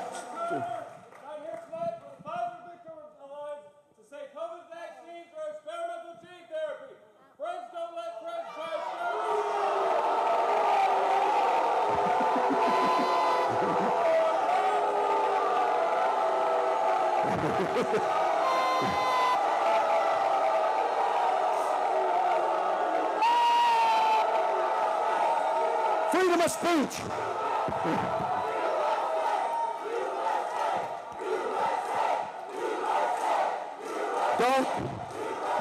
Don't get measles. Do not get measles. That's what we want. Gentleman in the back, clear in the back. Yeah. Yeah, you can holler right here. We're just trying to go fast.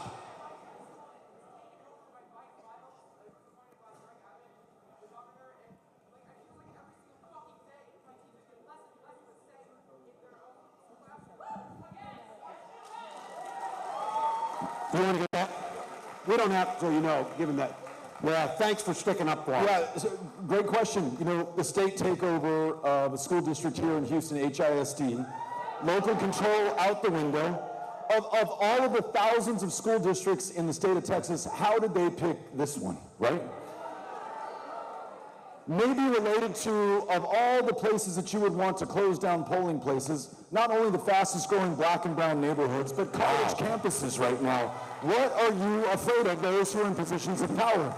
Why don't you trust the voters and taxpayers and parents and educators to make their own decisions? If you believe in freedom, to the governor's point, it is freedom and liberty and democracy for each and every single one of us. How do we fix this? There is no shortcut. First things first, let's get behind great school board candidates who serve as trustees on these institutions. Elections coming up soon. Second, we've got to register and talk to the voters who can make a difference in this election. If you want to be a VDR, not easy work, but you want to walk the talk, sign up with Powered by People, we will put you to work. And then third, we have got to win political power statewide in the state of Texas to protect public education, a woman's right to choose, raise the minimum wage, legalize marijuana once and for all, protect veterans who put their lives on the line. Only by winning elections can we get that done. We legalize cannabis and the winners are better. I'll tell you that. She's got a Beto shirt on. Let me ask a question. Yeah, go. Yes. Tammy Reed, school board. Katie ISD. Good.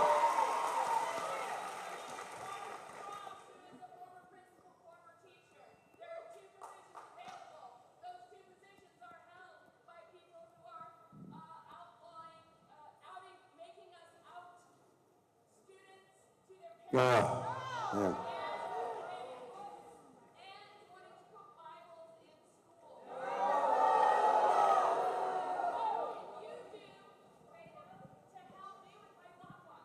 You are on live to thousands of people.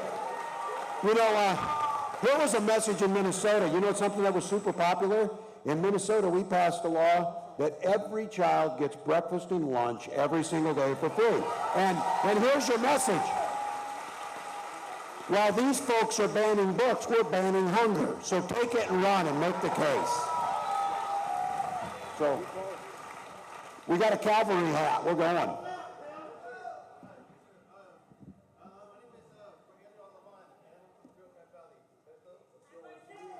Hey.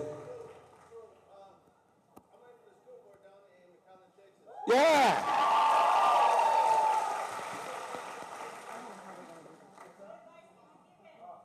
Listen, Rogelio, who is representing the 956 right now, RGV,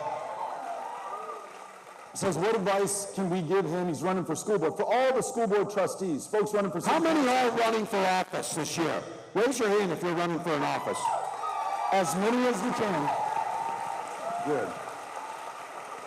Well, hello, you know why you're running, right? And so this is my free advice, worth what you paid for it.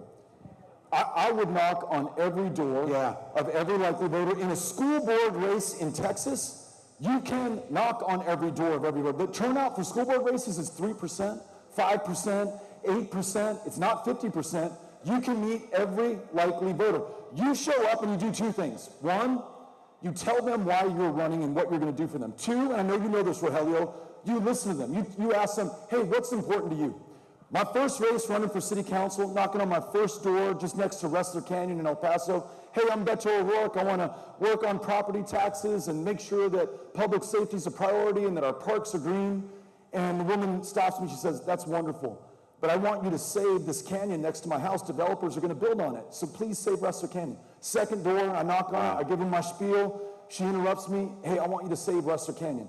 Third door I knock on, the woman answers, hi, my name is Beto O'Rourke. I'm here to save Rustler Canyon. we won that city council race.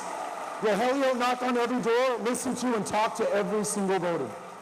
That's fabulous. Let's do a couple more. Yes, ma'am. Right in the middle.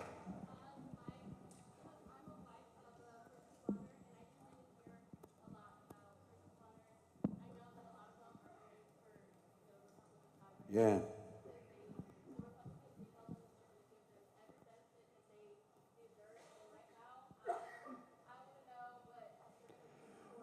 Yeah. The question is first responders, our firefighters, our public safety officials, and yeah, look, it's just like veterans.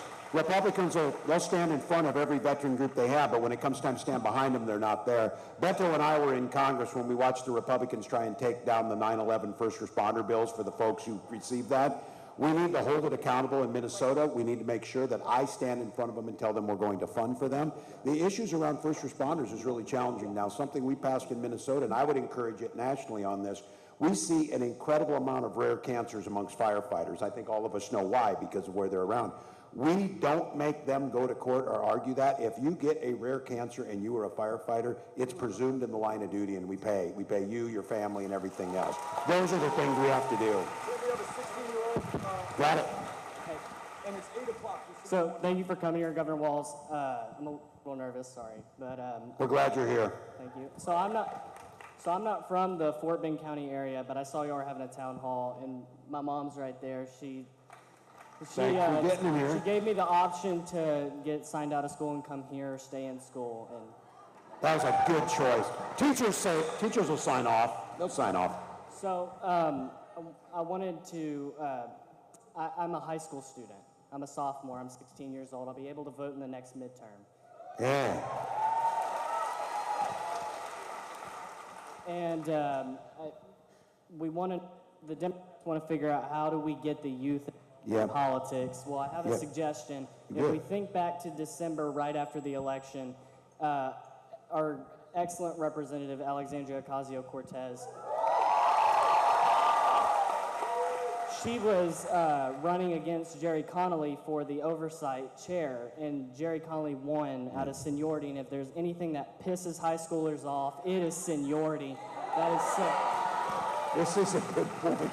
So if we really want to get them active in politics, we really have got to stop with seniority and give it to the most deserving candidates. Yeah, okay. Beto, remember, I lost one of those races. I lost one of those races in Congress. But I eventually got the seat because the person who beat me went to federal prison. Remember that? True story. True story. So, look, not only can you vote next time, you could also run here at some point, too. So come up and take a picture. Let's take a selfie. Come up here. Yeah.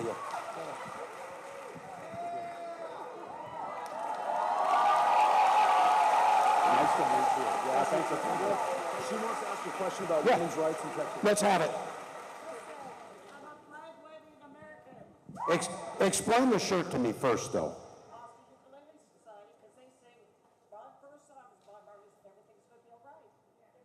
All right, there you go. Thank you.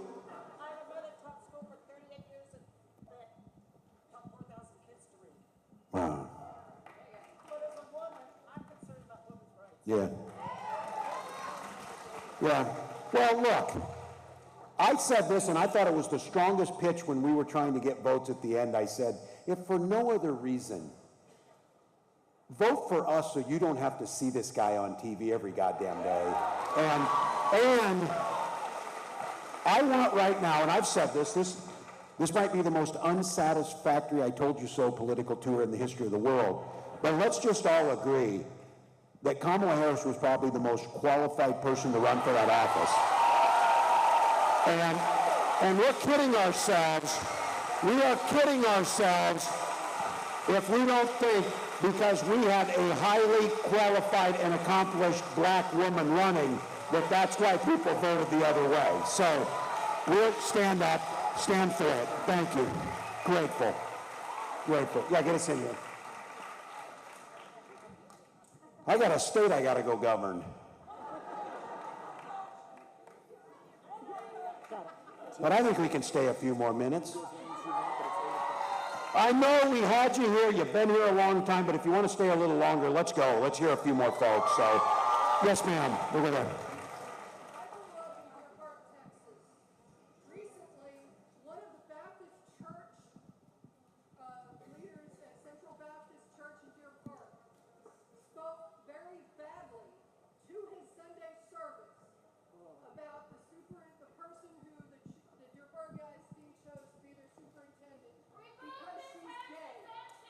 How do we stop these assholes from taking this and turning this country into a Christian nationalist country? Pax the church. Pax the church if they're going to talk. So.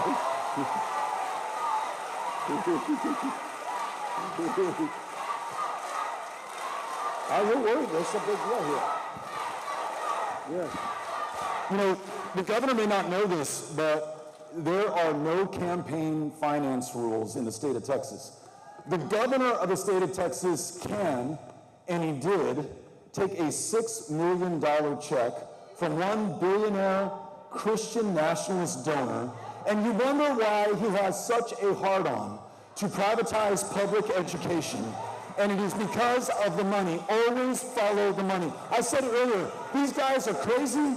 They're very often criminal, and they are always corrupt to the core. That's where this stuff is coming from right now. Yeah. So we've got to fight back with these school board elections. We've got to win state representative seats. We've got to beat the governor. We're not going to do it if we start working in 2026. We've got to start working in March of 2025.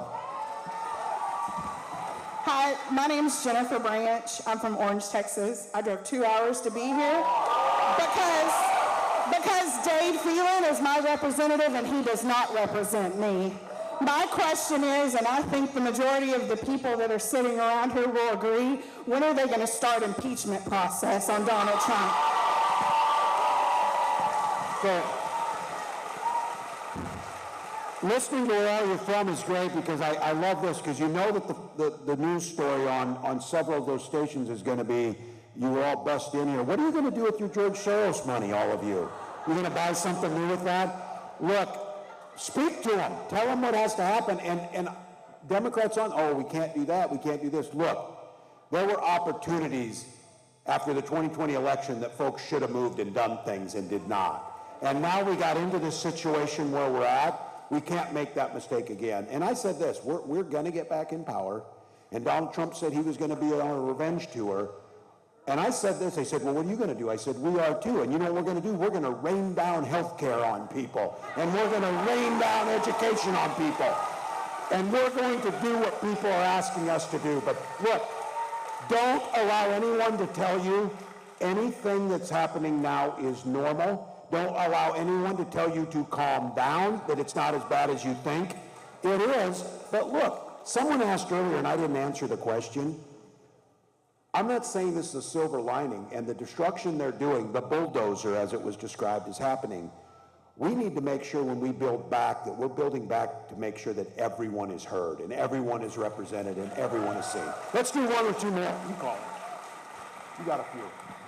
You got some folks? Yeah. Yeah.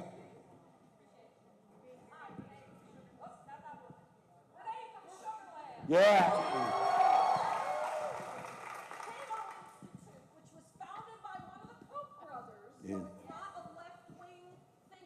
Yeah.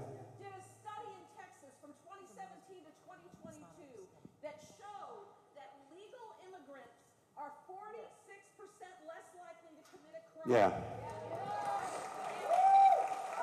60% less likely, and even illegal immigrants were 40% less likely to commit a crime than native-born Texans.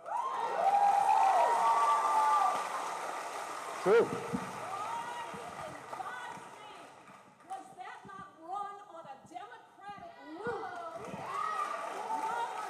Because we're bad at this. Yeah. So this is the thing.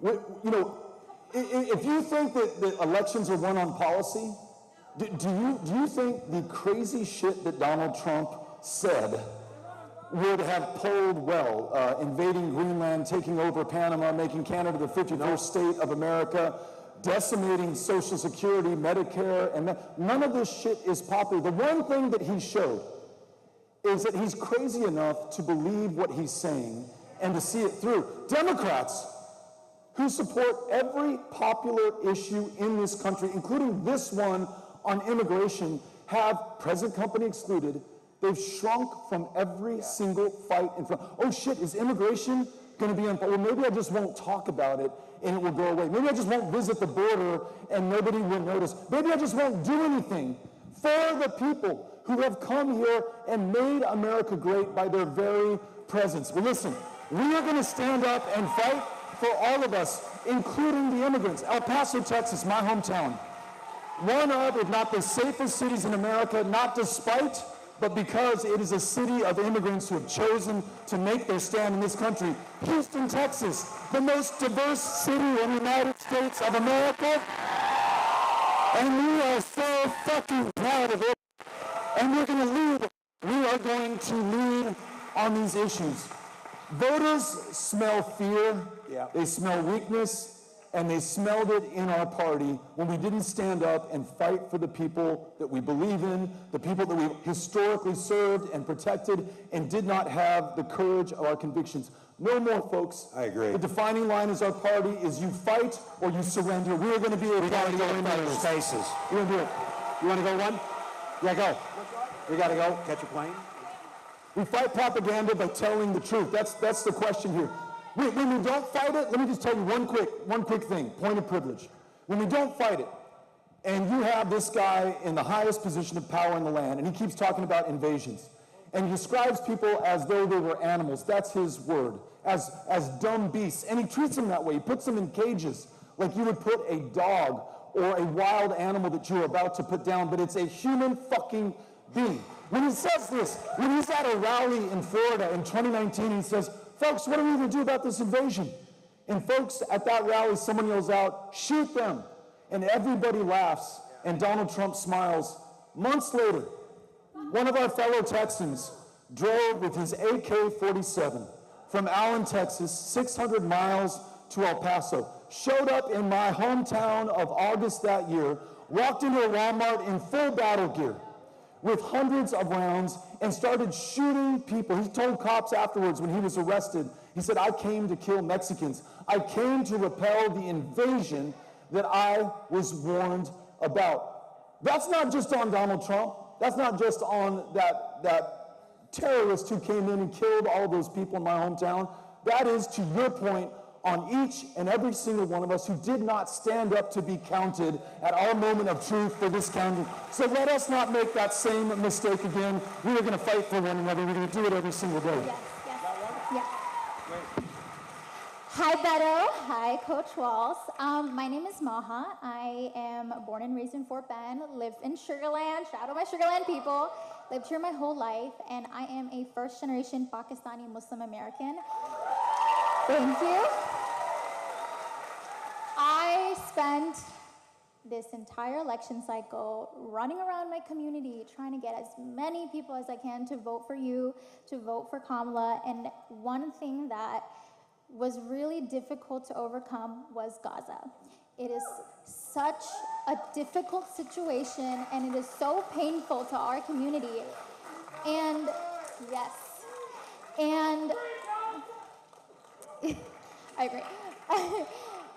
What I wished we felt from your campaign was just emotional honesty. And when I talk to people and I explain to them that there is a difference between the two of you, there is. The running theme was, I can't feel that. Yeah. And so my question is, do you feel like the obsession of decorum was the downfall of the Democratic Party this election cycle? And how can you, as an elected official, convince your colleagues to be a little bit more emotionally honest? Also, Beto, you need to run for governor again. Well, This is what Beto was just explaining. People understand that when you get caught in the middle and you try and message something instead of trying to just state where you're at. I've gone that issue for years. I did it as a congressman. I did it as someone who taught global culture studies. And look, when we left the city of Dearborn, basically so that Donald Trump could go there and speak, is it any surprise that people voted the other way? And I think if we're not learning from those lessons, and I said, I own all these, because I'll go back to this again. Had we won that damn election, we wouldn't have to be having this. But I also would ask you all on this. Do you think that had we won this election, that they wouldn't be in the streets? You don't think they would have been screaming about everything, that energy? You know it. You know it. So I hear you. Acknowledge it. And I think if we fail to learn these lessons, it's going to get pretty dark. And again, not for candidates. It's going to get dark for the most vulnerable. So, all right. Sir, you've been waiting a while. Yeah. Yeah. Oh, look into that. Sure. Why are you wearing a coat down here is what I want to know. So. You've been here a while. Yeah, no, I think the one thing I want to say, there's so many issues. Yeah. How's that? There you go. There's so much going on. I don't know that we can wrap it all up. There's too many questions. I think what I'm asking from you guys as you're running is kind of, I forget your name, but Maha? Yeah. Being truthful, kind of wearing your heart on your sleeve, you've already done so. I think there's so many issues that are misunderstood in the Democrat, liberal, whatever parties. People are just confused. And coming from Minnesota, now living here, I agree with gun rights. I agree with people that shouldn't be here not being here. But there's a fine line. That doesn't mean everybody that has come to America is a threat. Yeah. And so I think addressing that and being really honest with that the next go-round is really, really important so that there isn't confusion thinking, oh, we're all for having criminals here, or we want AK-47s and ARs. That's not the case. Yeah, they're masterful at the messaging. I never saw anything in my life. Everyone here who's a veteran, and I don't care if you're Democrat, Republican, where you were at, there is not a single veteran in America who has any doubt whatsoever of how screwed up what happened with this text chain was and what they were doing. That is not even debatable. But look, they're going to weasel out of this. And we had to listen to the shit about Hillary's emails for 3 years. So I'm with Beto. Nobody's going to fix this for us. It's not going to be easy. It's not going to be over tomorrow. I would say buckle up and be in this thing for the long haul, because that's what it's going to take. So, are you ready?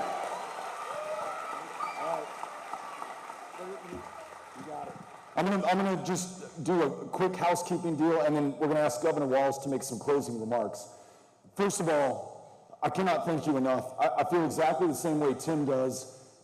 This makes me far more hopeful right now than when I woke up this morning, to know that you would come out, that you would be in this fight, that we are in this moment of truth. I have faith that we're gonna come through. I can't see the path. I don't know how long or how hard it will be, but I know the company with whom I travel, and we could not have picked better people to be here tonight for the long haul for this fight, so thank you. We are going to be tempted along the way to despair. As bad as it has been over the 3 months, let's be honest with ourselves. With both houses of Congress, with the Supreme Court, with all of the oligarchs, the billionaires, the tech bros, the White House itself, they have unparalleled power. We have never seen this before in American history. And we know from past practice who they are going to train their wrath on. It will be the most vulnerable. It'll be people right here in this community. It'll be people who in some cases will not be able to survive it. We have to be there for them and for one another. And we have to resist the temptation to despair. There are going to be days when you say, fuck it, I give up, I give in, I guess this thing's over, I'm just too tired to fight anymore. Remember this, action is the antidote to despair, and it is the key to victory. Run for office, knock on doors, meet with your neighbors, volunteer, go to that food bank that is struggling right now to staff all of those open positions. You show up at the airports when they're trying to deport people. The next immigrant student that they abduct at the University of Houston, like they just did at Tufts, like they just did at Columbia, they're going to do it here. You know it's only a matter of time, not if, but when. We stand up for her, and we make sure that those who are dragging her off are identified, that she is afforded due process, that we fight for her, and we keep her here because she's going to make this country better by her very presence. Do not give up. Do not give in. Do not go quietly into this darkness right now. Let us stand and fight.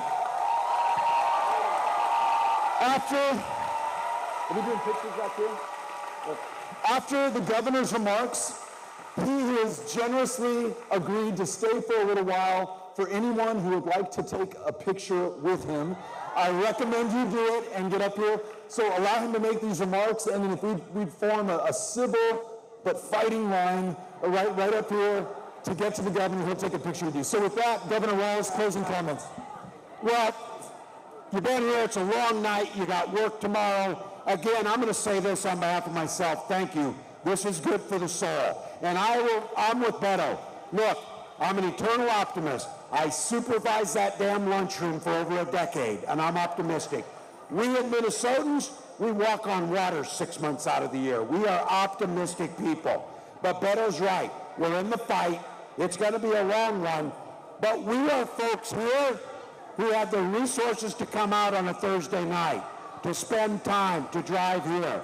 We've got folks who don't know who we are, who don't know who to trust, and their lives are being put at risk. This is noble work. Those who came before us did it. This is our time. So thank you all. Texas, you're the best. You're the best. Where are they going?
In a world that keeps on pushing you